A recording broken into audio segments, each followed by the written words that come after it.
আমি আর্কিটেক্ট অভিদাস আপনাদের জানাই সুস্বাগতম। আজকে খুব একটা কমন বিষয় নিয়ে কথা বলবো, সেটি হচ্ছে ভূমিকম্প। আজকে দুপুর ২টার আগ দিয়ে একটা ভূমিকম্প সারা বাংলাদেশে হয়ে গেল।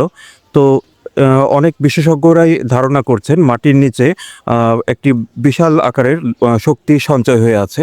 তো এই শক্তিটা যে কোনো সময় ভূমিকম্প আকারে বা বিভিন্ন ধরনের অগ্নি উৎপাত আকারে আবির্ভূত হতে পারে।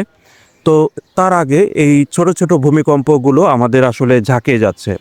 তো আপনি যদি আজকেই সচেতন না হন এবং আপনি যদি আজকেই সচেতনতার সাথে আপনার সারা জীবনের সঞ্চিত অর্থটা দিয়ে যে বিল্ডিংটা তৈরি করতে যাচ্ছেন, তো সেই বিল্ডিংটা যদি আপনি সেই বিল্ডিংটা যদি আপনি সচেতনতার সাথে তৈরি না করেন, তাহলে এখন যে ভূমিকম্পটা হচ্ছে সেই ভূমিকম্পটা কিন্তু সারা বাংলাদেশে এই ভূমিকম্পের একটা প্রকোপ তৈরি হতে পারে।